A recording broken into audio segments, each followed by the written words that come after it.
Hey everybody, thanks for joining us here on YouTube. If you like the video, make sure to mage hand us a thumbs up and subscribe to join our content guild.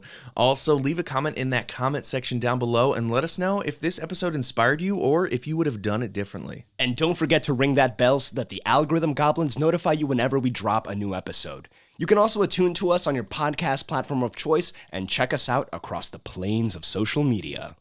Enjoy the episode! Run, run, run as fast as you can. You can't stop us. We're Vhukath and Phathands.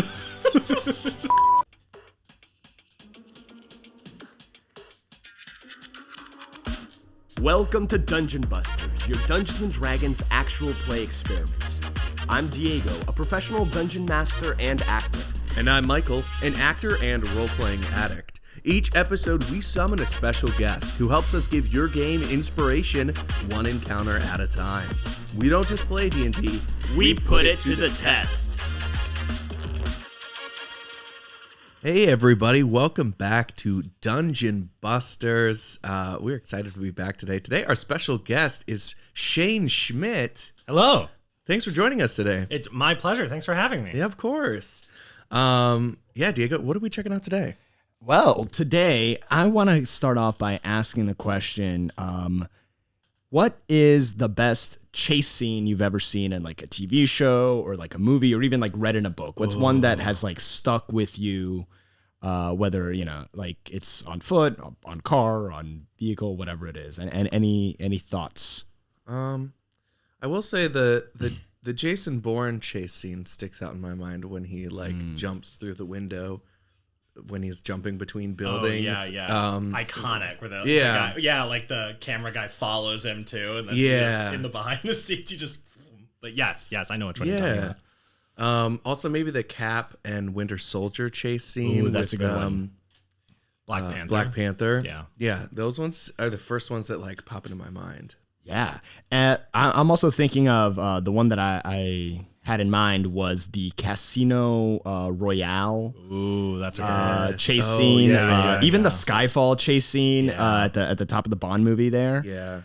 Those were always very exciting and very, very fun. What was the newest James Bond film? Oh, is it No Time to Die? Yes, No Time to Die has. Have you guys seen that? No, I haven't. I have, I think. Yeah. Every time I see trailer, I'm like, I don't think I've seen that. And then Abby's like, no, you watched it. We watched that. And I'm like, have I? I guess I have. That at the top of that movie also has an incredible chase scene. There's like these incredible stunts too, with like jumping off bikes and stuff, or like bikes off these. Oh, is that the one oh my God. where he takes like the motorcycle up the stairs and they do that huge? I saw the behind the scenes for that. Yeah. Jump. It's it was crazy because he did it for real. Yeah, it was like, well, it's like half. Yeah, because like that half. ramp wasn't real. They had to like build the ramp in there, but yeah, it was incredible. Yeah. It was an interesting blend of real and CG. When I think of chase scenes, for whatever reason, I like to think of. I think Michael Bay does some incredible chase scene work. Like the Transformers movies have some of the most incredible chase scenes in there, and like it's just wild and filled with spectacle and explosions and stuff like that. But those I always think of like Michael Bay, and maybe J.J. Abrams has some really good ones too. Mission Impossible 3. Mission Impossible. Mission Impossible. Yeah. And Sean Connery. I think those are all really great examples. And I think one thing that I'm kind of seeing across all of these chase scenes is that you mentioned like the moment where James Bond like rode the motorcycle up through the thing. I know there's like that moment in the Skyfall one where he's like running through like the bazaar and he like jumps through like a stained glass window and like barrel rolls into it. Yeah. And it seems like there's always this fun interplay between the quarry, the person who's being chased, and the pursuer, and then the environment, right? Like, I mean, that's the whole absolutely third character of this trifecta. Yeah. So that's kind of what we're gonna be taking a look at today is chase scenes in D&D. There are rules in the Dungeon Master's Handbook about how, or the Dungeon Master's Guide about how to run chase scenes. So we're gonna be doing it pretty rules as written for this game. Okay, cool. Shane, have you ever been in a chase in your experience with D&D? Not necessarily. I ran almost like a chase gauntlet for our Olympia. Theros? Yeah, Yeah. for Theros campaign. What do you mean chase gauntlet? Well, it was like, so they were running up towards a temple and there was no going back, but they were like making their way up a really long environment and having to make all of these actions to dodge arrows and to fight characters. And like, So it was more of like a sprint to the finish line where you would be safe. yeah, but it definitely like almost like your characters were chasing your goal as opposed to you weren't being chased, but you were working towards Can you get to the end before you die? Exactly. More than can you escape. Like a Indiana catch Jones, like slide out of the temple right before it closes type of thing. Absolutely. Interesting. It's actually interesting because in that Theros campaign, that was when I was thinking of another scene that took place when one of our characters was trying to chase. It was very short. Oh, I forgot about that. But it was trying to. We had attacked some guards and we're trying to kill them before they. Yeah, it was. Yeah, wasn't it the moment everything you guys had like had this great victory, and then it was this moment of like revelation, where these three things all just flipped for all of you guys, and suddenly you guys went from being the heroes to being bad guys, essentially assassins. Yeah, because someone your king or your leader had been assassinated, and you were at the scene of the crime. So we were getting away by killing these guards. Right. They were going to arrest us otherwise. But one of our characters had to chase down one of the guards before he told the garrison that was around the corner or something like that. That's what made me. That's the closest thing I can think of that had that feeling of like, oh my God, is he going to get there in time? Yeah. Yeah. More than a full like chase through the city, running over rooftops and things like that. Right. But so one thing that's great about like the way the DMG has the rules of a chase, like kind of like mapped out, right, is that a chase begins when you're in an encounter and someone uses their movement and their dash action to get the hell out of Dodge. And that kind of like begins the chase scene. And what's interesting is that it's the mechanics of it are different than you would find in a normal encounter. Like, for example, you still have your movement and your action, but you can't take bonus actions during a chase scene. Oh, interesting. That is fascinating. You also have to, if you do use your full movement and your dash action, if you have to succeed on a Constitution check, or you gain 1 level of exhaustion. If you incur too much exhaustion throughout the chase scene, you like your speed drops to 0 and like, you know, you're like tired out. You're like winded. So there is like a Constitution element of here that doesn't get considered. Now in all that idea, right, you're like still like running around through like a city or a jungle or ruins or whatever it is. So you're still trying to, you know, ideally the person who's being chased is trying to either slip away and break line of sight and you know, dodge like or hide somewhere, whereas the pursuers obviously are trying to like hunt them down and keep and, you know, retrieve something or kill them or interrogate them, whatever it might be. You know what keeps on popping into my head as we talk about this is Detroit Become Human. Yes, that's some good chase scenes. Yeah, and really. I feel like that plays well. It's just like it really breaks all of these elements down, I feel like, into like environmental effects, trying to keep up with the person you're pursuing. It's really, I think it plays with a lot of the elements that you brought up of like what makes a chase scene. It's so fascinating to me that during the chase, like what you said about the bonus action where you can't use bonus actions, that screws me. Well, but that's so interesting. It's funny. Well, so I picked a character that could bonus action dash, right? Because I was like, well, we're doing a chase. Right. I want to be a fast boy. Right. Me too. But I'm also like, well, that makes sense. I'm not like upset about it. Well, I don't know. I don't know that I'm upset about it, but it is interesting because I'm trying to think of any other scenario. Well, because then your rogues are always gonna. Right. Your rogue will always catch up. Right. Because they can do twice as much movement. But like also when I think of a rogue, that's what they do is they run, they hide, they you know, they jump over obstacles. Like this is their bread and butter. Bread and butter. Yeah. But they're also more like dexterous and stealthier. So they can like maybe dodge and hide easier than your lumbering, fighter class who is all constitution and can run in a straight line for a long time, but maybe can't do the other things. I'm curious as to how. So I'm excited to see how it will play out. Yeah, no, I'm definitely excited to see how this plays out too, because then it brings up some other questions that come up to mind, but I know we're gonna do like a whole dissection after this, or dissection after this, so we can. I'll bring up those questions then. Exactly.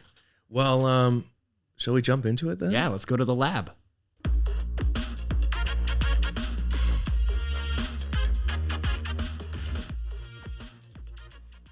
Welcome to the Dungeon Busters Lab, where we're going to go ahead and get a better look at the characters that y'all brought into the session today. So, starting off with our illustrious guest, Shane, would you like to tell us about your character? Yes, my name is Thistlebottom Phathands. I'm a Lightfoot halfling rogue. I'm about 12 years old. I'm on the small side for a halfling. 12 human years? 12 human years. Okay. I'm very young. Some of my nicknames you may have heard is the Scourge of the Storm Coast, the Urchin of Daggerford, sworn enemy to the Goldwing Guild, and lover of honey on bread. But that's pretty much everything you need to know about Thistlebottom Phathands. Thistlebottom Phathands. Fattest hands this side of the coast. You know it. Yep. Sticky finger Phathands. Great. Is there anything about Thistlebottom Phathands that you're like excited to try out this session? For the longest time, not even for the longest time. Recently, I've really wanted to play like a halfling and a halfling rogue specifically, like almost straight Tokenese, like halfling straight out of Lord of the Rings. And so this is like a spin on that, but eventually I would like to just even lean farther into it and get into that, like those accents that they have too, because I love those characters so much, and I love the purity of them. Be a Harfoot or something. Right. Yeah. I can't steal the ring, but I can carry you. Something like that. Mr. Frodo. Mr. Frodo. Mr. Frodo. Oh no. All right, let's swing it over to Michael. Michael, what'd you bring into the lab today? Yes, I'm playing Vhukath Ganathi. She is a Goliath barbarian, and she looks over at Thistle and just sort of growls. No. She stands at 7'6". She's built like the mountains where she grew up. I'm excited to play her. She is a totem warrior barbarian. And I went with like Way of the Eagle. I was excited with the Eagle because they can bonus action dash for this sprinting. Well, that won't do much good for you here. Well, that's just too damn bad. Well, what is fun is when they disengage. They can disengage without and the attacks against them are at disadvantage. Nice. Oh, interesting. So they are supposed to be more of like, I feel like it's sort of a mix between a rogue barbarian without being like without multi-classing. Right. I picture Vhukath with like, a completely wild eagle that follows her around because she feeds it enough fish and just lives in the wilderness by herself. That's amazing. Jumping off mountains and stuff like that. I love just the contrast in your character. Yeah, like one of the tallest playable races and the shortest. Yeah. And then also just like, even with your voice, like, oh no, you're really tall. All right. So You're great. very small. Welcome to the table, Vhukath and Thistlebottom. Our babies are born bigger than you. That's not saying much on account that I'm pretty small, but you know what I lack in size, I make up in spirit. Golly, God dang it. Golly, God dang it, Golly, indeed. God dang it. Yeah, sure. Yeah. Okay. So on this day, I'm not used to being around people. So on this day, you all have come under the employ of a minor noble and have been tasked with aiding his guards in the secure transport and delivery of a traditional dowry scepter to his betrothed across the city. Ervo Deryon, the jewel of the Acreatorian Empire, is currently on its 5th consecutive day of celebration for the Festival of the Fortunate. The wide streets of Ervo Deryon ripple and crash as rivers of proud citizens painted in streams of orange and blue wave their miniature Acreatorian flags in the air. The Empire's all-time greatest conquerors, patriots, and warriors come to life as teams of puppeteers gracefully raise their monumental likenesses above the chanting throngs. Slicing through the crowd, a squadron of guards carefully escort their patron's bejeweled dowry scepter through the common rabble. A sudden pop startles a horse, causing it to kick and strike one of the dowry's escorts in the chest. In the ensuing chaos, you see the mob of revelers surge forward around the guards, and the scepter falls out of sight. Roll for initiative. Woo! Oh no! We gotta get that scepter back. Yeah. That's our whole livelihood, Vhukath.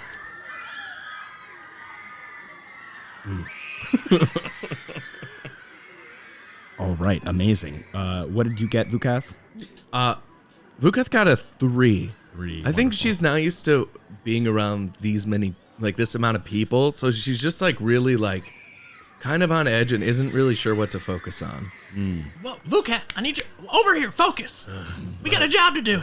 And Thistlebottom, what'd you get? I got a 9. 9. Amazing. Thistle's distracted by Vhukath. Vhukath, over here. Come on. So, you see that you guys were traveling maybe like 10 or 15 feet behind on the flanks of this dowry scepter escort. And with the guards, you know, you had probably about like 4 or so guards with you, helping you escort the dowry scepter. And in this chaos that happened, the pop happened, the horse kicked back, crumpling the chest armor of one of these guards that was escorting. That's when you all notice the ambush. Now, both of y'all's passive perception, looking here, you got 13 and an 8 for Thistlebottom, who is struggling to see his own hand in front of him. You all did not notice that amongst the revelers, there seemed to be kind of more masked figures, whereas some of these that have surged forward around the guards are just people being rowdy, celebratory, and inebriated. You see like a squadron of about 5 move in with precision, and they all kind of coordinate. Some of them begin engaging the guards in combat as we begin here with the top of the combat order. One of these guards is just going to take a mace hit against, one of the thugs is going to take a mace hit against one of the guards, missing. The guards are going to skip their turn. Another thug is going to take a mace attack with a nat 20 to hit. Ooh.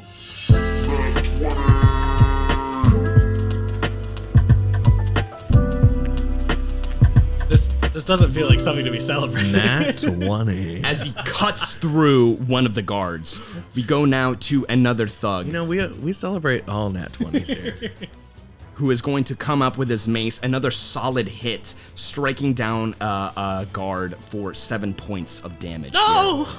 As we go now, passing through Thistlebottom, straight to this woman with jet black hair, who slinks through the crowd here and grabs the dowry scepter from where it has toppled on its dais. She grabs the scepter in her hand, using the remaining of her action to run and then dash on up out of here. She is now, boom, begins running away. One of the other thugs is gonna go ahead and run with her, using his action to dash as well as they take off, cutting through the crowd. We go back to the top of the turn now, with the thugs continuing to onslaught onto the guards. One of them getting struck and, oh my god, cut down and killed as he crumples to the ground dead. Another one of the guards begins to engage the thugs. They are all facing off against each other. Guards striking thugs, thugs striking guards, until one of the guards, holding off against one of the thugs, yells at Thistlebottom and Vhukath, "Get her! Get the scepter!" And we go now to you, Thistlebottom. What would you like to do? I'm thinking this was some kind of ambush, Vhukath. We gotta get that scepter back. Okay, follow me. I saw him go this way. And I'm gonna absolutely chase. And now we're just jumping right into dash. Yep, dash great. So action we're gonna rules. stay in the same initiative order here. We're just gonna start going now under the rules of engagement. Actually, let me thin out some of these unnecessary guards. Yeah, you've seen like a thug go down and a guard get cut down during this here. Yeah, I'm not much of a fighter. I'm more of a runner. But I'm not even. I'm a hider. I'm gonna be honest. I'm usually hiding, but we gotta get this scepter back, or else we're not getting paid. Go. I'm going. All right. Let me see. So it is gonna be. I'm gonna try to and shape it up on these rings here. You have the woman who you saw grab the scepter is about 60 feet away from you. The guard, the thug running after her as in support, is about 30 feet away from you. Thistlebottom, it is now your turn. What would you like to do? I'm running towards that woman with jet black hair. All right. I mean, she's pretty far away, but she's pretty recognizable. That hair, it sticks out in the crowd with all this. What was it, blue and orange? Yeah. It's blue and orange all over the crowd. Puffs of smoke. Just gorgeous, but that black hair, I can see it through all this color. Amazing. And do you use your action to dash as well? Sure do. All right. So this is one of those moments where, because we're in combat, but now we're in a chase, I can't use my bonus action to dash. I wanna ask. Correct. Okay. I hate everything about that. All right. You are now neck and neck with the thief here. And one great thing about chase scenes in D&D is that at the end of every person's turn in the chase, we roll on the chase complication table. So can you please roll a D20 for me? Chase complication table. All right, rolling a D20. That's gonna be a 3. All right, with a 3. You start running in the direction of the person, and as you're kind of catching up to her, your hand almost within her grasp. You guys are kind of like looking neck and neck at each other.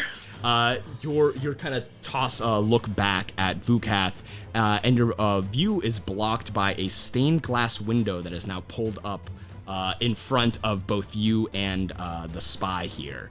And the spy is going to have to try. And let me see here. Make a DC strength saving throw to smash through the stained glass window and keep going. On a failed save, she bounces off the barrier and falls prone. So let me see what she can do here. Oh, this is great. I thought this was working against me, but suddenly this is to my advantage, so I'm pretty excited about that. With a 13, she busts through the stained glass window. Well, I hate everything about that too. No! It like unimpeded as she keeps jogging along, the scepter clutched tightly in her left hand. She is going to use her action, or her entire movement, to run, and then she's going to toss an attack back towards you. No, that's okay. You don't have to do that. No, that's all right. Thistlebottom, Oh, God. with a 6 to hit, a crossbow, a hand crossbow bolt goes right over your left shoulder. Whew. And embeds itself into one of the tall puppets being puppeteered by, like, through the crowd. Damn, someone worked really hard on that puppet. That was not very polite of you. All right, we're going to go ahead, and on the encounter table, we rolled a 19, which means that there won't be a complication this turn. On 11s through 20s, there are no complications. Ooh, As the thug launches in, he's going to go up 10 feet here next to you, and then is going to use his multi-attack to make 2 mace attacks against you, Thistlebottom. Oh, With a 9 and a 6 to hit. neither of those hit. He is just kind of whiffing it as he's going to take the rest of his movement to get between you and the spy with the scepter. We pass turn now to Vhukath, but not before rolling on the complications table. With a 3. You are kind of running through, and there is like a bunch of bakers are taking this like long like sheet of bread, and they're transporting it between both of their hands. This is like a cake that is probably like 10 feet tall. 6 feet wide across, and it has been Big ceremonial cake. Big ceremonial cake. Can you please make a strength saving throw? Yes, I certainly can. That is going to be a 16. 16, you break through the bread, coming out on the other side covered in frosting and other accoutrement. As you begin your turn, what would you like to do? Vhukath is going to take her finger and wipe frosting off of her face and stick it in her mouth, and then she's going to charge forward. She will use all of her movement and dash action to go 60 feet. All right, all of her movement and dash action takes you 60 feet. You are neck and neck with Thistlebottom now. What do you call him? The thug and the spy charging from ahead. Okay. Anything else with your turn? I think that's it. Yeah, that's all I can do, right? Yeah. All Excellent. right. Go back to the top of the order. Can you please roll on the or could roll a d20 for me? D20. Yeah, you got it. For clarity's sake, too, I think I should say I only have a walking speed of 50 feet. Oh, a walking speed of 25 feet, so I can only dash 50 feet total. Good to know. So that is a 5. A 5. Amazing. Complications table. Great. As we go back and go to the top of the order, Thistlebottom, you notice that the ground beneath your feet is slick with spilled olive oil. Oh, no. Making the area around here slippery. Can you please make a dexterity saving throw? Oh, I sure can. All right, grab a d20 here. Dexterity saving throw. Here we go. Oh, that's a 9, so that's going to be 14. 14, you are able to stay on your feet and succeed as you kind of like slide across like maybe like a 10-foot patch of cobblestones, slick with olive oil. It almost looks like I'm on like, what are those shoes with the rollers in the bottom of them? Oh, like Heelys? Heelys, that's what I look like. I slip for a second, then I'm like, oh, and I like Heely across all these cobblestones. That's funny. All right, great. What would you like to do with your turn? You have an action and movement. Let's see. I'm gonna try and. Oh, that's an idea. Vhukath looks down and is like, "Get on my back." I like the sound of that. You're moving a lot faster than I am. I'm gonna climb on Vhukath's back. Great. Yeah, you're on his back. Hell yeah! All right, I'm on your back. So actually, I have like climbing no longer costs me extra movement. Yeah. So No. do I still have my action essentially? Yeah, or is that my action? You have your action. Hell yeah! All right, I'm gonna pull out my my short bow, and I'm just gonna take a shot at this black-haired thief in the night running through this crowd. I'm gonna get her. Go ahead and roll to hit. And I'm aiming for that. I'm aiming for her ankle. You know, I'm aiming to take her down. Does an 11 hit? 11 does not hit. Excellent. As, your bolt pops a balloon, a hot air balloon that was inflating in the town square. I'm just trying to scare her now. That was on purpose. I'm just trying to scare her. All right. It was a warning shot. Go ahead and roll a d20 for me, please. Looks around frantically. What the? Get him, Vhukath. That's a 19. 19. All right. No complications happen as the spy takes her turn. She is going to use her entire movement and action to dash. So that's going to take her. You know what? Let me reset this here. Boom. For our audio listeners here, we have I have a grid up on our Shard tabletop virtual battle map, and I've basically made just a bunch of concentric rings. Like a Doppler radar. Like a Doppler radar, exactly. So that way we can always see how far away from the quarry our friends are here. That's great. That's really great. With that, the spy is going to take her entire action to move and dash.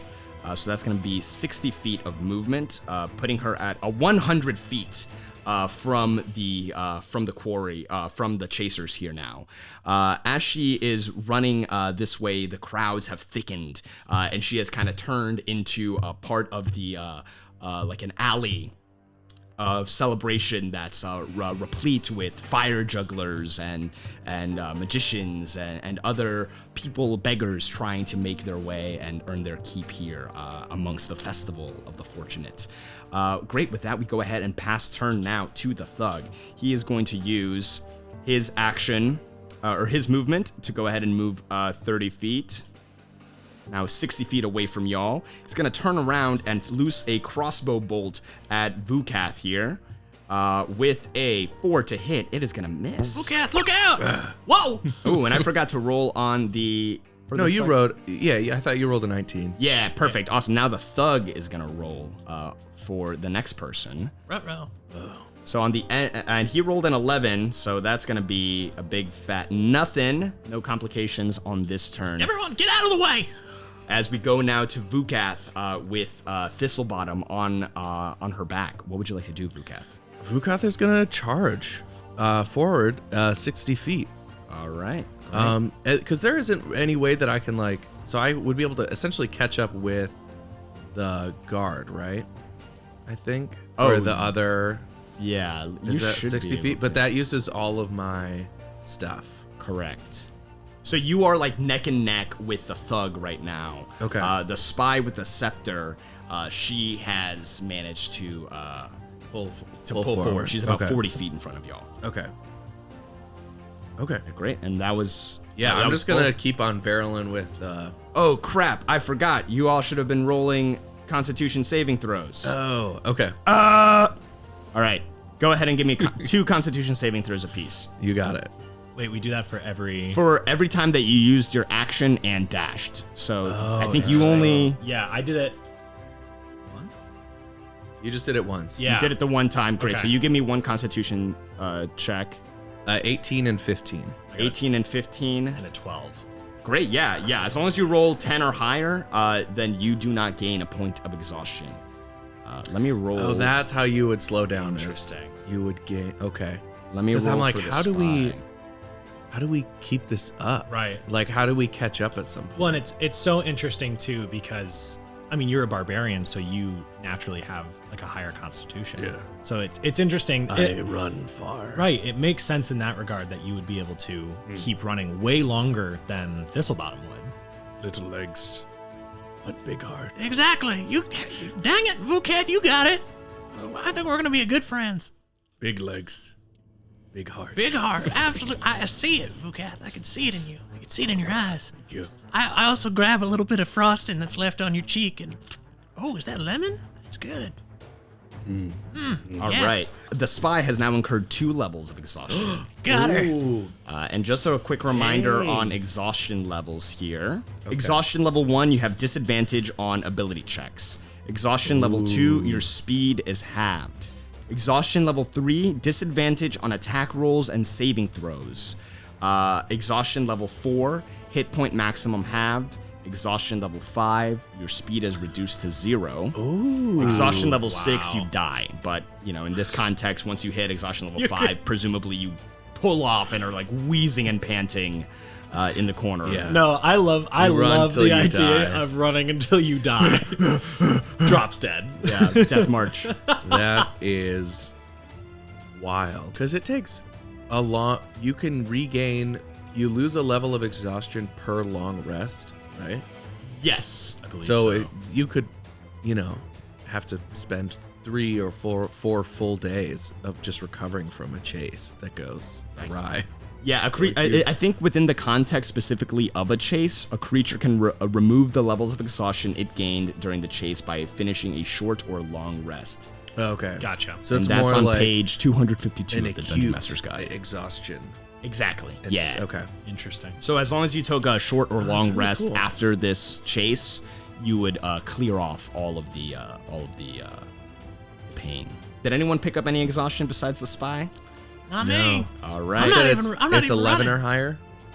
Yeah, a 10 or higher. If you get 10 or higher, Okay. you succeed. I'm good too. I'm not even running anymore. All right, Vhukath. I think we go to you now. Just throw it. I did not roll my 20 for There we go. the chase effect complication.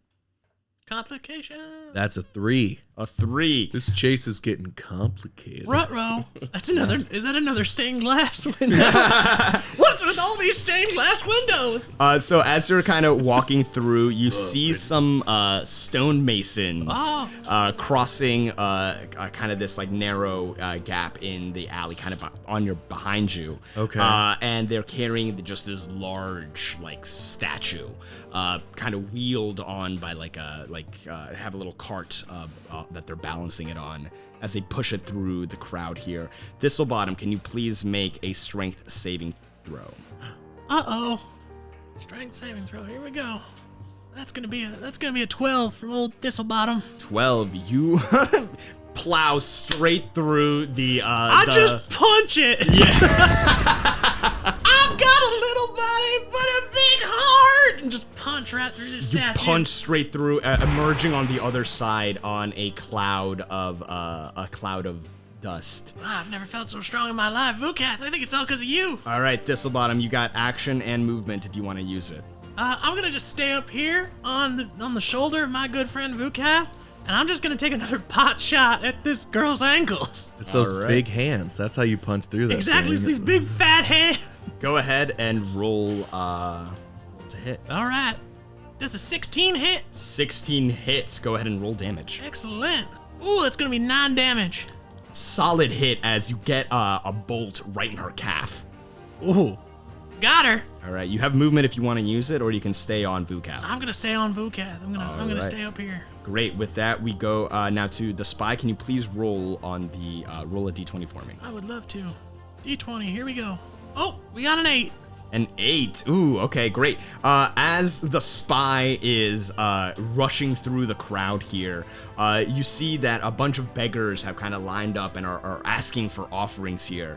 She is going to make a... Let me see here. She's going to make a charitable donation and then keep running.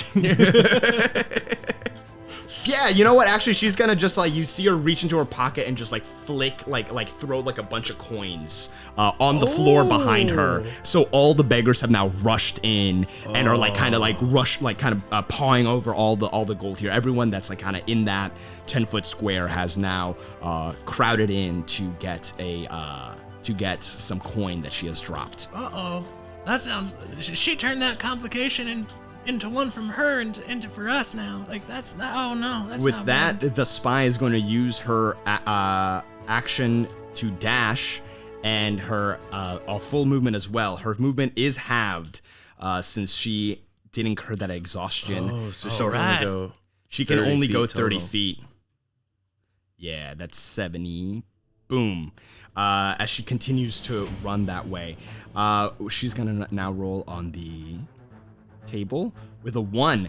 As she's kind of moving through the crowd of beggars here, or moving past the crowd of beggars, you notice that a merchant with a donkey cart laden with treats and sweets and everything has moved into that path and is sending his kids in to get some gold here. God. The thug is going to have to try and maneuver past the cart here with a successful dexterity check. And he is going to not succeed. He got a 12 on his roll. The obstacle counts as 10 feet of difficult terrain. So as he continues to move, it's going to be 20 feet, and then 30.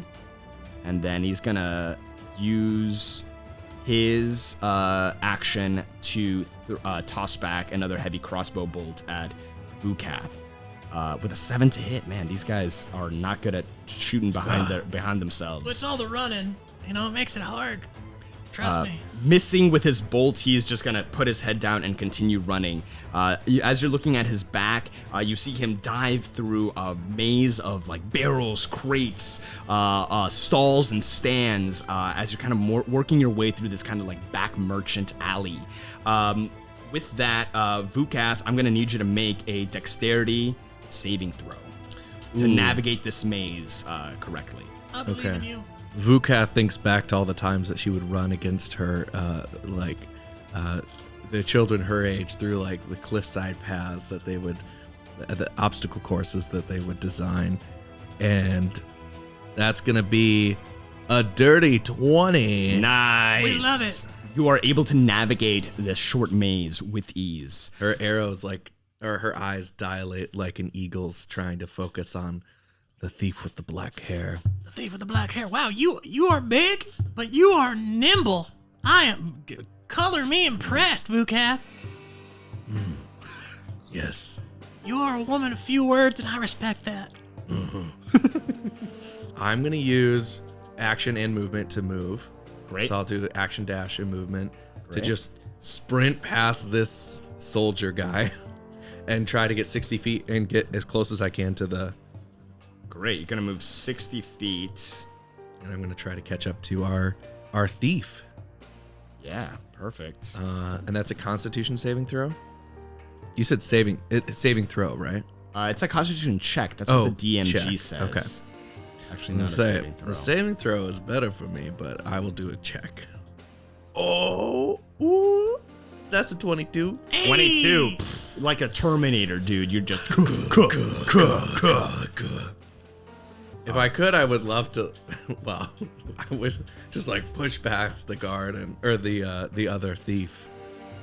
If I won't use my action though to like affect him at all. I'll just keep on charging forward. Yo, if only he were so kind, because he is going to take an opportunity attack as you rush by him. That is going to be at disadvantage though. Yeah. With a 6 to hit, his mace just makes contact with the merchant's donkey cart, completely shattering the left wheel. Vhukath sneers as she sprints past. Just Too slow. Can't catch us. Great. she charges forward. With that, we go back to the top of the turn. Can you roll a d20? Thistlebottom, let's see what your complication is going to be. Ruh-roh.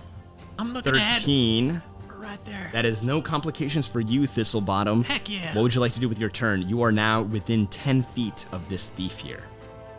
I'm going to take another pot shot at that other ankle. You know, she's slowing down a little bit, but she's still moving pretty quick. Yeah, she's like 20 feet ahead of you. Yeah, I want to knock out both of those ankles. All right, go ahead and roll to hit. Oh, that's going to be an 8. 8 does not hit. I'm shooting for the other ankle, and then just like I'm like, Vhukath, stay steady, and I accidentally let loose the arrow, and it just bounces away. I'm like, no! Vhukath is leaping over peasants trying to collect gold. Just Vhukath, I'm sorry I got mad at you. It wasn't your fault. That was on me. But in that moment, I took it out on you, and I apologize for that. Go ahead and give me a d20. Okay, you got it. Ruh-roh, we got a 2. All right. Oh, wait, that's good, though, for them, or for us. With that, you notice a crowd begins to kind of amass here, and the spy has difficulty navigating through it as she continues to run ahead of you. You're all heading into this very, very crowded, like shoulder-to-shoulder type of space.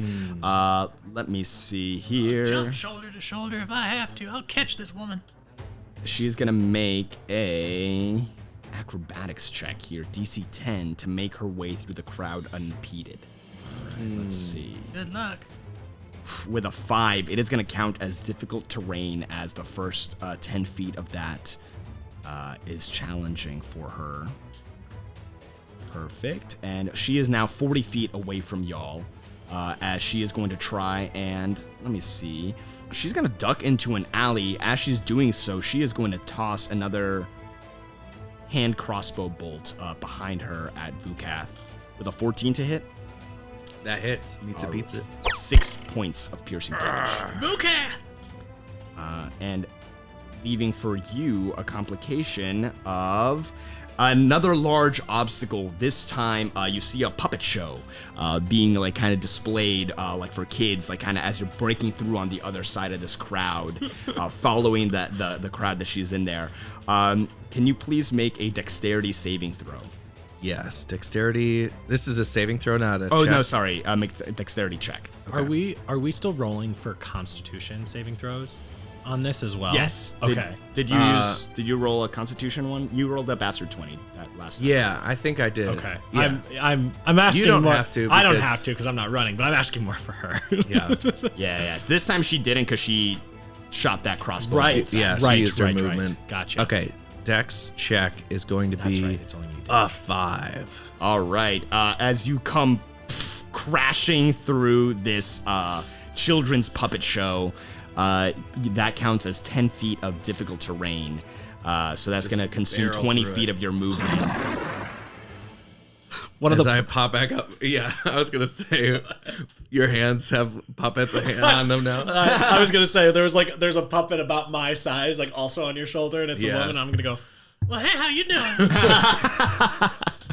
and then she just also another Flumps. crossbow bolt just hits that one, flies her away. And I'm off. like, I'll call you. I'll send a letter. Amazing. All right, with that, we go now to the thug, who is going to take his action. He's just trying to catch up, dude. He's going to take his, he's going to run 30 feet, and he's going to throw off another crossbow bolt at Vhukath here with a 9 to hit. That's gonna miss. All right, Vhukath, it is now your turn. Let's It's see. the puppet. that's the puppet. I'll send you a letter. All right, Vhukath, can you please make a dexterity saving throw? Yeah. Check, right? No. So on this table, it oscillates between saving throws and checks depending okay. on what the. That actually doesn't. If interesting. only it was strength or con saving throws, because those I'm really good at. Dex, I'm not any better at. Though that's a 16, so I'll take it. 16. All right, yeah, you succeed and are able to keep your footing as you run through some peasant who was scrubbing the cobblestones in front of her shop. I'm able to run through them without squashing them. Yeah, without squashing them, without slipping on them either. Fully leaping over all of these peasants. All right, Vhukath, action and movement. What would you like to do? If I can movement, will I catch up to her with movement? I believe Or so. is she just a little farther away? She is 30 feet away from you. Oh, perfect. We got her. Then You I'm got her, gonna, Vhukath. Get her. Yeah, I'm gonna use my movement to catch up to her, and I think I'd like to use my action to grapple her. Yeah. You catch up to her and go ahead, and it's gonna be a contested strength. Oh, I can't. I want to give advantage, but I I'm can't. just gonna charge up and reach out a big palm and try to grab her by the scruff, Get her, Vhukath. Get her. All right. and that is going to be a 16. She was rolling with disadvantage on that because of the exhaustion, so she rolled a 5. Yeah. As you are now grappled with the spy, the scepter clutched in her hand. Great. With that, Vhukath will just like pick her up and be like, "You are slow. I am fast." Run as fast as you can. You can't stop us. We're Vhukath and Phathands. speak of the fat hands. Fat hands. It is now your turn. Yeah, it is. Vhukath, a smile crosses Vhukath's face with that little poem. She really liked that. She really enjoyed it. Oh, I'm glad you like that, Vhukath. I wrote that for you. Do I just kill her? I mean, Grab you all have been or grab the tasked staff. with Yeah, I was grabbing gonna the say, scepter. Yeah. I guess I can grab the scepter, right? Yeah. Contested strength Contested to see strength. if you can wrench it from her grip. Well, I'm not very strong. You got those big hands. That's Don't true. doubt I got yourself. fat hands. Well, those fat hands, they're good for sneaking. But we can, we'll try. We'll try and get it. You try it. All right, just a straight strength check. Mm-hmm. All right, here we go. Oh, boy. Putting the fat in fat hands. That's a nat 20. Yeah! Oh, yeah, now this song. I like this song now. This is good for me. That 20. You wrench the scepter from her hand. I'll take that. Pulling it out of her hands, you see her breathing is ragged at this point. Sweat is pouring down her face. Great, yeah. That was your action and any movement or anything? Should I run now, too? Should I just sprint and get away? We gotta deliver the scepter. I mean, you do. I don't. I'm trying to think of, I feel like it's best for us to stick together on this one, so I'm just going to, I still have was that my action to grab it? Yes. Okay, so I still have my movement. I think I'm just gonna stay here. Yeah. I think I'm gonna hang. I'm gonna hang with my boy, or with my girl Vhukath. All right, wonderful. With that, we go now to the spy. In this moment, I feel like I'm soft transitioning into more of a, since the active chase has stopped because the quarry has been caught and grappled, we are now in more of a regular combat encounter. Oh, I dig it. Let's do it.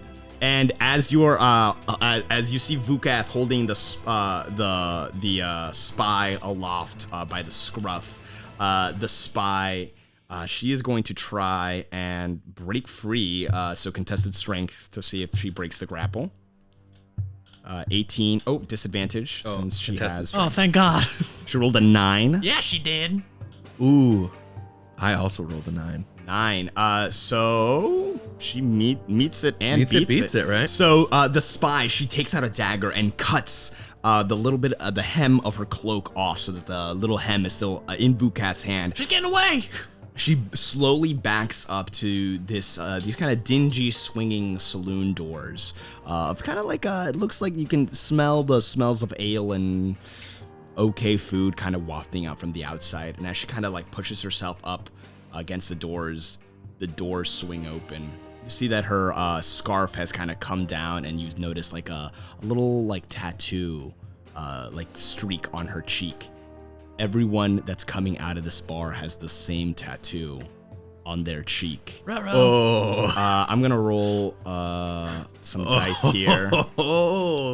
As you notice, 17 similarly tattooed and muscular thugs. Oh, I see. Coming out of this bar.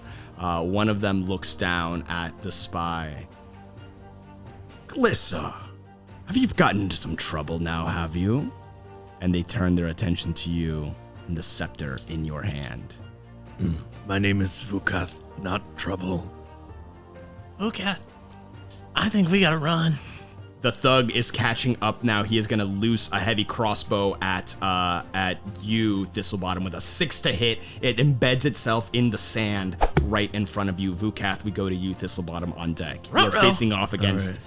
You are still on my back, I'm right? perched on your shoulders. You run, I'll shoot. Can I use an action to create some sort of a blockage? Like, is there a cart that I can, like, roll in the way, or boxes or something? Like, yeah. I mean, if you take your action to dash, then automatically that triggers another chase scene.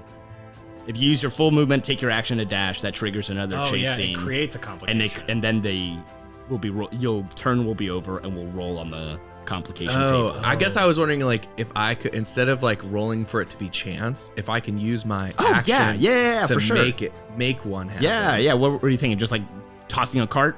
Yeah, like if there's, I'm picturing like a bunch of wooden crates filled with like apples or something, and I'm gonna knock them all over, and then use my movement, and I'll turn around and charge back towards where the parade was Back to happening. the guards, I guess. Yeah. Absolutely. You grab this like towering a tower of apple crates, and you knock them over, sending apples spilling everywhere as you take off into the parade. Thistlebottom on your shoulders and the dowry scepter in his hand. Whew, we gotta go. And this would trigger another chase, but that is where we're gonna end it for today. Oh, cool. All right.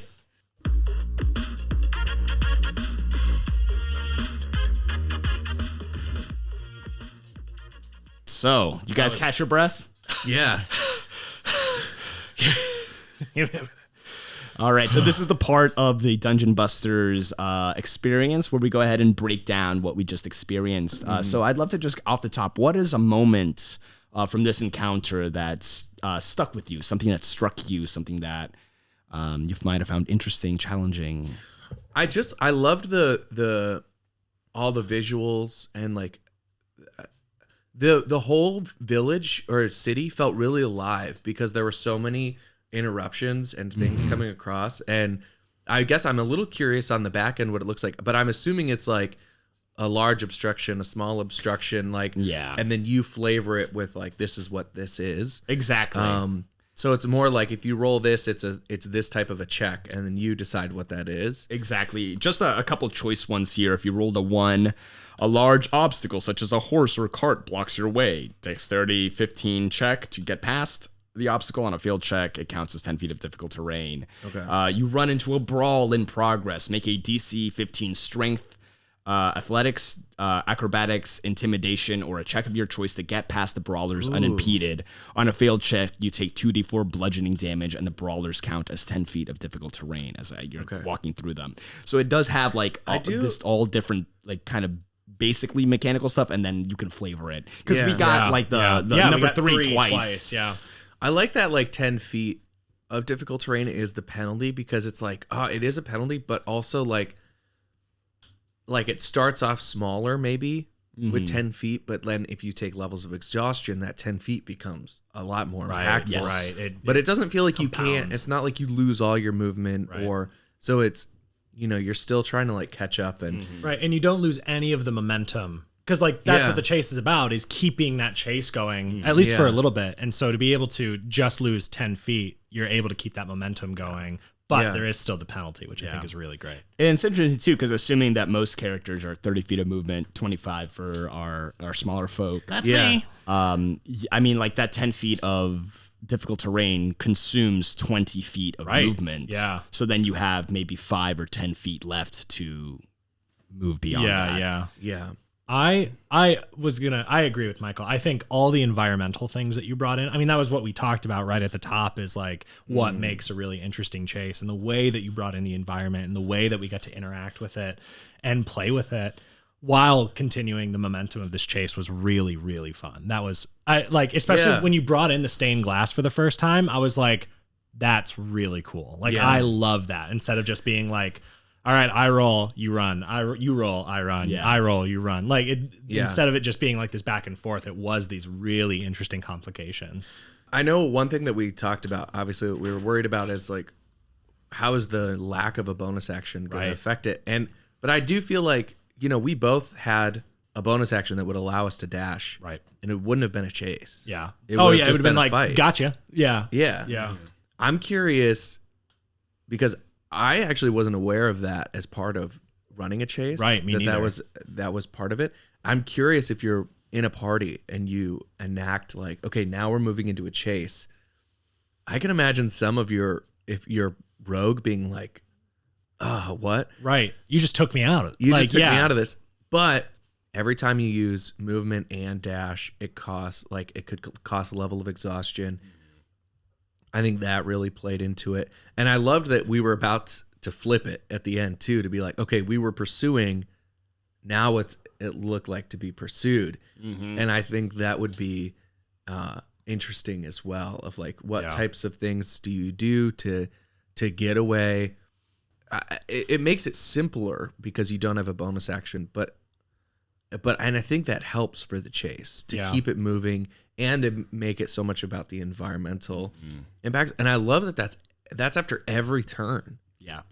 That's awesome. Yeah. I really thought that it really reminded me of Detroit Become Human, which is essentially like you're picking, do I do the fast, dangerous option, or do I do the like straight and easy option, or do I slow down and do something else? Like, you're making decisions on risk and reward the entire time. Yeah. You're making active choices while you're still doing this chase. Yeah. It was interesting to play with that too on like the DM side, because I had the spy who had the scepter, and in the conceit of this heist in my head from the villain's point of view, or the bandit's point of view, right?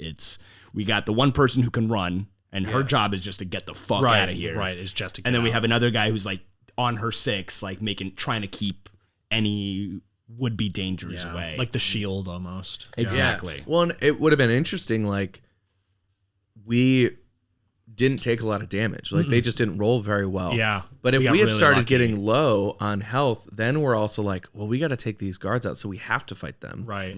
Or these bandits out. Or we have to get away from them. Or, it would be interesting to do this, like, if you have a bigger party. Right. I'm curious. I feel like it'd be really easy to get spread out. That's what I was thinking too, is like, what does a chase look like with 6 people? Yeah. Like, because then it's just bonkers and cuckoo banana pants because of all the environmental stuff that's coming in and like how distant you guys go. And then suddenly you guys have to start breaking up into rules too. Like, okay, cool. This is like you obviously could keep running, which I think made perfect sense for me to climb up onto your shoulders. Yeah. As soon and as you were provide like, cover. I only have 25 feet of movement. I'm like, get on my back. Right. and I think, I think that's just super fun too. Again, that's just another flavor for like your size and my size to be able to play with like our partnership in that way. That was super fun. But like it does become interesting too when you have these other characters who can do these other things and have these specialty roles. Where do they start coming into play? Yeah. And I think that's a really interesting thing where it's like you have to, because again, it's a chase. You don't really like, we got lucky because I was on your shoulder. We had a lot of time to be able to communicate, to be able to talk, make plans. Yeah. When you start spreading out, like if you start trying to make plans, you are calling over people. Like the thugs are going to hear you. Like there is no making plans. You almost have to make decisions on behalf of the party, which is again, just another interesting thing. But then it becomes like the chase scenes in movies where your party gets split up, right? And it ends up being one person and one other person. Like visually or narratively, I think that actually works really well. I actually thought Rules as Written worked really well. Yeah, it makes me think of a game that I was running, is part of the Dragon of Icefire Peak, which is sort of initiation to D&D. It's one of like it's a pretty easy campaign to run. I highly suggest it. I really enjoyed it. It's really fun. Yeah, I ran it too. And my party was fighting off these orcs at this farm, and they were trying to rescue like the homeowner, like the farmstead owner. And they did, and then they were running away, and these orcs were following them.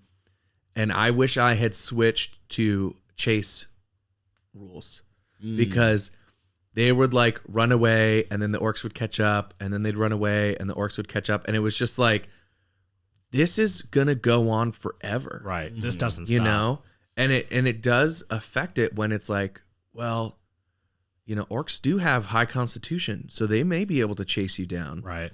And you have to think about like long term, are we going to be able to actually get away, or do we have to stay and fight? And this setup helps create more space, yes, or collapse it in a way that like works as a chase more than just combat action. Right. Yeah. One thing that's, cause like if you do run a chase as a combat, like you say, you get caught in that, like, how the hell do we catch up? Like it's just, we're all going to be moving the same amount. And then your rogue is like, well, I can get away. Yeah, exactly. It's like, well, right. But at some point it feels like ridiculous that your rogue is going to move twice as fast without any consequences every single time. I understand that. I don't know that I love everything about the chase. I'm still not sold on the lack of bonus action stuff.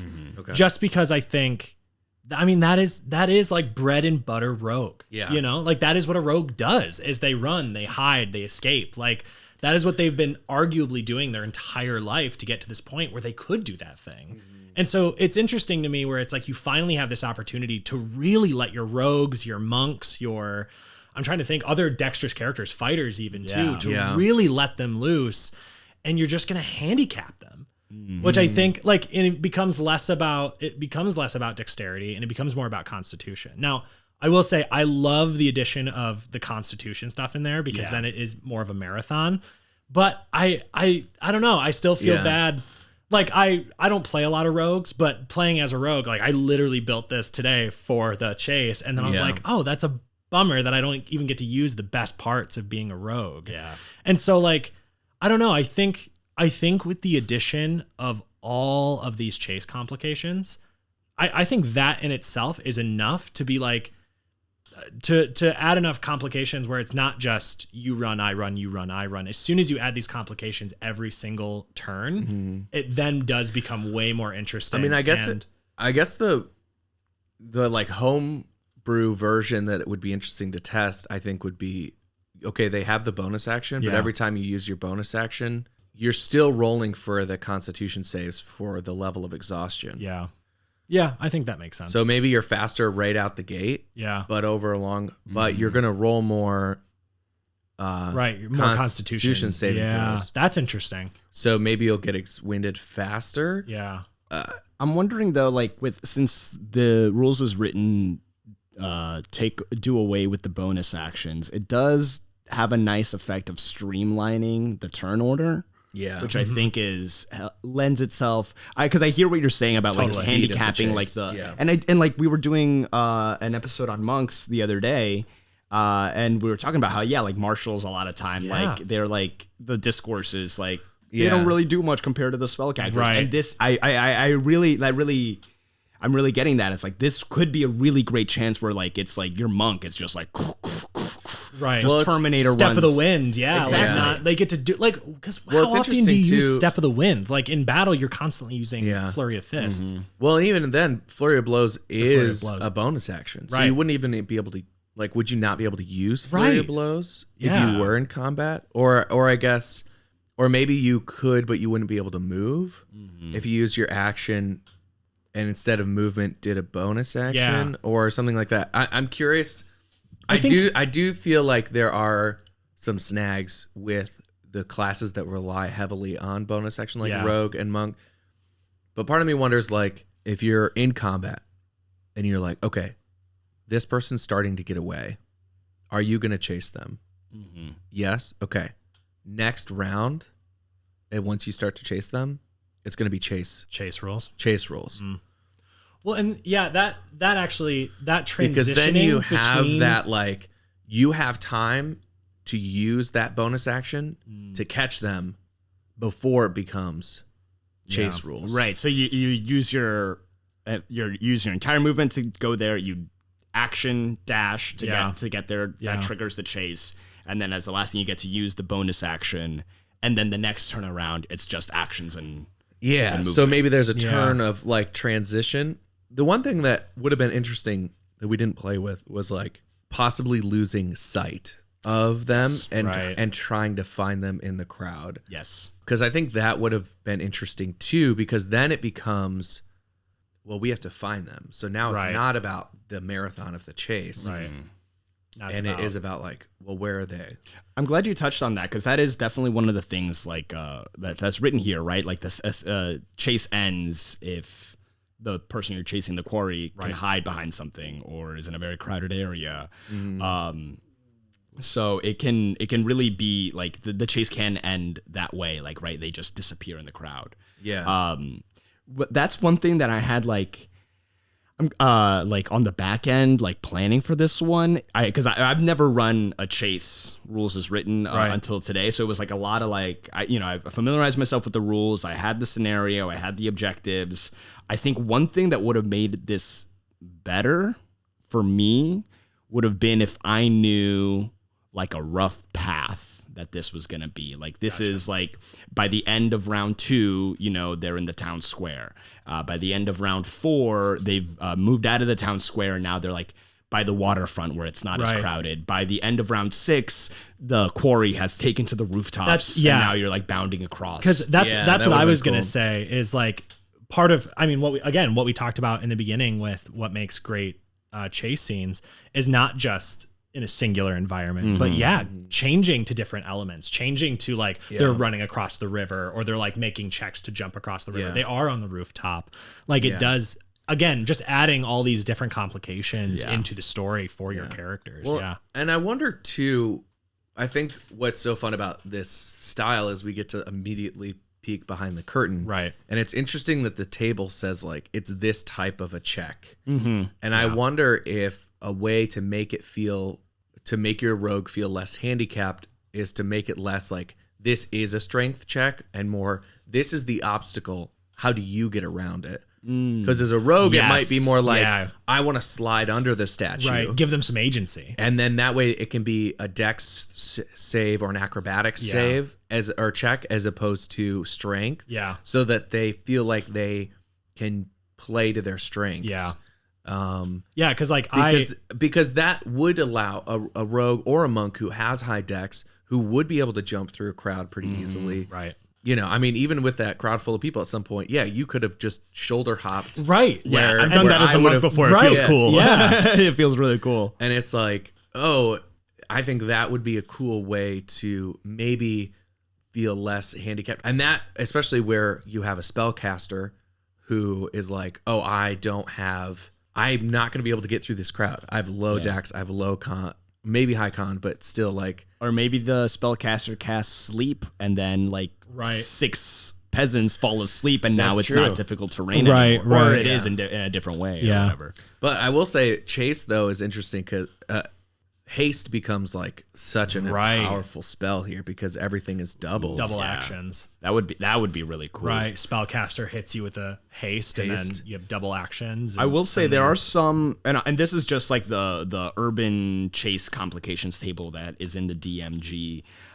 There are some where you do get a choice. Like for example, when you come upon the brawl, right, you can try to athletics your way through it, acrobatics your way through it, intimidate your way through it. And you have like kind of that choice of 3. That's cool. I think like opening it up too, though, just like kind of more broadly is like, you got these 3 that I can think of and like justify this next one, right? Like bring more of that skill challenge. Well, and it's like, aspect. I mean, even our own example of what we just did, where I was met with that statue and it was like, cool, you have to do a strength check. Yeah. And it was like, I was like, Fat Hands is going to punch it, I guess. But like, I don't know, like I'd be curious to see if like, I was thinking, I was like, Thistlebottom would probably try and like jump over it or jump around it or like, cause he's super acrobatic and he's super dexterous. So like he wouldn't try and go straight through it. He would try and like move around it. So I think that is really cool. And that's a really great note, is to give those opportunities and give that agency to your players so that cause that's what D&D is about, right? Like giving, like, how do I make you the best version of this character? Mm-hmm. Yeah. Though I do think that it is interesting to have the, like, there's only like, a large horse or a cart is blocking your way, right? You have to like kind of skirt around it. I think finding the balance, and obviously, you can make your own types of tables. I do think it is wise that on the 11 through 20 that no complication happens, because if every dice roll was like something happens, it's like, God damn, like this city is just like another row of beggars. Somebody's got to do something about it. Yeah, it's like, fuck this chase. We got to invest in the social safety net of this city. I was very close to being like, well, she can't be all that bad. Like, she threw some gold to the beggars. Like, well, maybe we should give her a chance. That was some fun flavor too, because it does say in the a beggar blocks your way, make a DC 10 athletics, acrobatics, intimidation check to slip past the beggar. You succeed automatically if you toss the beggar a coin on a failed check. Oh no shit! Oh yeah, look at that. That is so. So I think that like, when I was thinking like from a role play way, it's like, this is like, I was imagining this like a thieves guild, right? Right, absolutely. Like has their eyes on the scepter. She knows the city. She knows the populace. She knows like totally. Maybe this guy's an informant of hers. Maybe this guy's like whatever. Like they know each other. It felt kind of right that this denizen of Ervo Deryon would know, like, if I flick this guy a coin, it's going to be a lot easier than if I tried. I definitely felt those Assassin's Creed vibes. For sure. Like, of course. That's another great. You want to talk about great chases? Yeah, Assassin's Creed, Uncharted, like Uncharted. Yeah, The Last of Us. Yeah, I'm so glad we were able to touch on like having that moment where the chase felt like it was going to reverse when you guys got to the saloon. I loved that. Was such a great story moment. Yeah, and I was like, hell yeah, like this is gonna be so fun. And then you were like, and we're gonna cut it there. I was like, oh, I love that. Was so well done though. I mean, because truly, as in character, I was gonna be like, well, we got the scepter, so Vhukath is like, we did our job, right? We can go now. But then to have that switch to be like, oh, we should run. Yeah. When like having that moment where I was like, do I kill her? Like, what do I don't want to. Like, we don't have to. Right? Like, yeah. It just, and then having all of those people come out, I was like, this is very cool. Like that's a hallmark of great storytelling. So kudos to you as having the reversal. Like the complication. Like it was so good. Yeah. One of the things that could have happened would have been like, if you didn't have clear line of sight as to who had the scepter, the thug and the spy could have like split up. Oh, and then one of us goes after one, the other goes after the other, or we just decide to go after one. Or even something like you catch up to the thug, maybe one of y'all catches up to the thug, and now you two stay behind and fight, and we're in a regular combat encounter there, where a chase encounter is happening here, similar to like kind of what we were talking about, that orc in the farmstead thing. Yeah, right. Like if there's a clutch of like if the party stays fighting, but maybe the rogue decides to chase down. Right. the guy that's on horseback. Yeah. Because then when you start adding vehicles or things that can fly, this whole thing changes. Essentially, you were on horseback. I mean, that's what I was thinking of. Like, yeah, truly. At what point how does that work when you're on horseback or on a carriage or something like that? Does this become mounted combatant rules? Yeah. Of my steed can move, and then I'm curious if that's in there. Is it like my steed can move? Ooh. And then I can take an action, or I can use my action to spur my steed. So does the movement not really change? It's just greater distances. Right. We should know this. We should. We did so much mounted combat Yeah, but we never did a chase. That's true. I think we know the next thing we need to test. Maybe I was gonna say season 2, or maybe mounted on our Patreon exclusive episode. Yeah, I think. I feel like this was really fun to dive into this topic, and I think honestly I was really impressed with how well it works as written. I just think, especially with your rogues and your monks, you got to find a way for them to still feel like they do have an edge, because they should. Right. If you're going to take away the bonus section. That's one thing that I think you made really clear, Shane. I think it's like that. I hadn't seen that crack in the chase rules as written. Sure. Yeah. But it makes sense, because this is when they would really be shining. Yeah, combat is for the fighters, and investigation and intelligence is for the wizards and the spellcasters and arcana stuff. This is for the dexterous characters. Yeah. So you got to give it to them. So they need to have some edge, but well, cool. Thanks for joining us. Oh my god, thanks for having me. Literally anytime. Yeah. This was such fun. I loved this so much. This was such a. And I've listened to an episode already. You guys gave me a little exclusive, little sneak peek, and I loved it. It's so much fun. So I love what you guys are doing. I think I'm really excited to listen to the other episodes that you have coming out. Well, to kind of cap off our post-mortem of the encounter, chase scenes, rules as written, loot it or boot it. Ooh. Loot it, put it in your game, boot it, get it out of here. What do you think? I would say loot it if you're not using any chase mechanics, and definitely be aware of this when you're in combat. But loot it with maybe some adjustment. Yeah, Franken loot it. Yeah, Franken loot. Hell yeah, that's what I would say. Yeah, Franken loot it. Awesome. Yeah. Shane, do you have any suggestions for someone who's interested in getting into D&D, or just what's a fun way do you think to create a good character? Because you came in with a lovely character today. Thank you. And made him last night. yeah, but it's really fun and fleshed out in a really fun way specifically for this. I'm just kind of curious. Yeah, what would you suggest for either just playing the game or creating a fun character? I think for playing the game, to answer that question, I think communication. I feel like that's a staple of D&D, and just good life living in general is just communicating as much as possible with your players, as a GM, as a player, players communicating with players communicating with GMs, really talk about the experience that you want to build. Because as players, I know my first campaign, I was so afraid to input anything. I was this is not my story. This is the DM's story.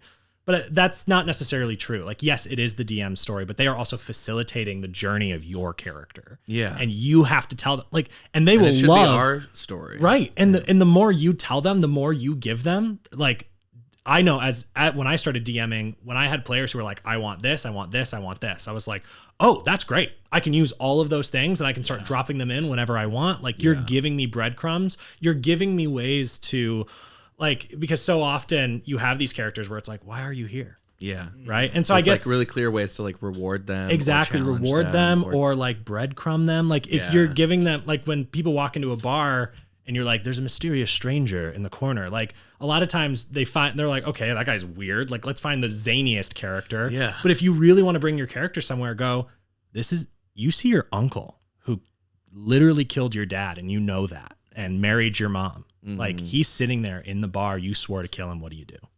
Yeah. And suddenly it's you have this breadcrumb for this character where they're well, I can't just ignore. Now might I do it, Pat? Right. Now I got to go Hamlet this. I can't just ignore him. I have to go engage with him. Yeah.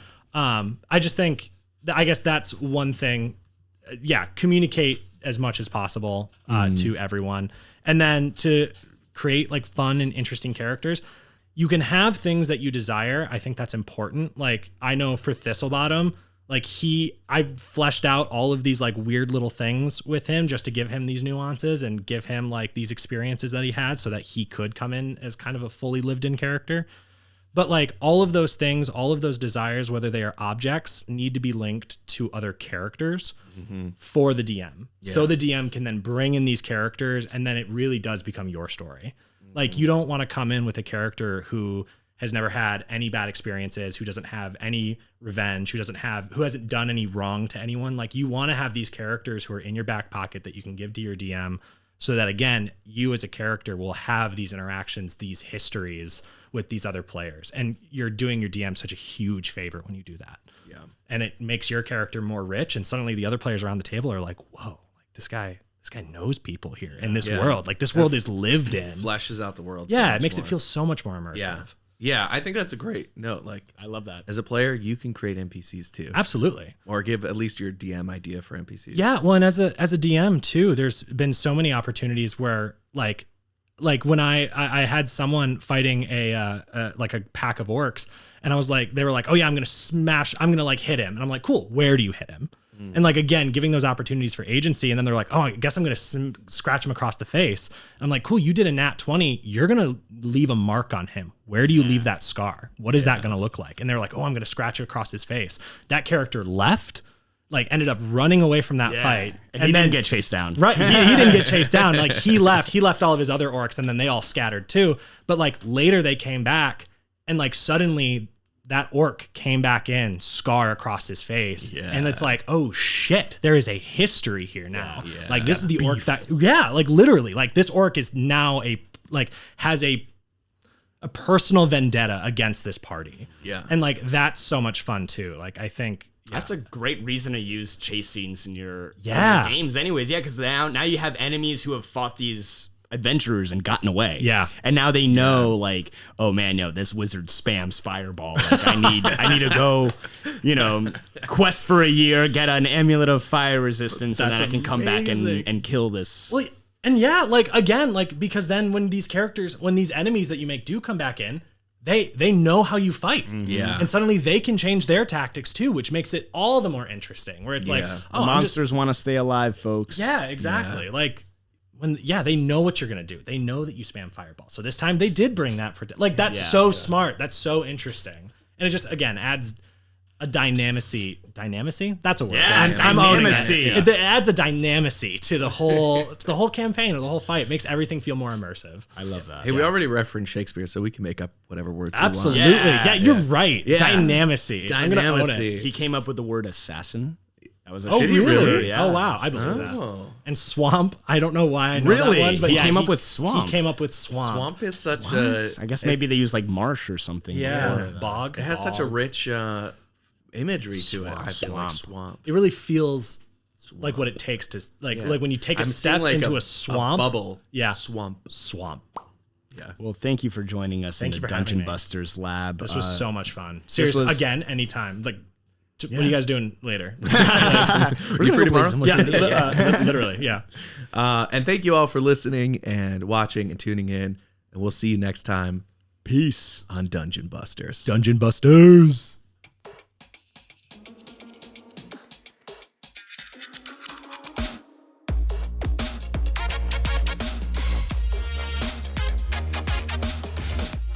Thanks for scrolling into this episode of Dungeon Busters. Did you get inspiration from today's experiment? Then consider leaving us a review on your podcast platform of choice. Did we miss something? Would you have done it differently? Let us know on social media at Dungeon Busters Pod. That's DNGN Busters Pod. You can follow me on socials at Michael_C_Hyatt. And you can find me, Diego, on my website, foreverdm.xyz. Thank you to Peter Gertes for our cover art. Our intro music is by Artle Music. Produced and edited by Michael C. Hyatt and Diego F. Salinas.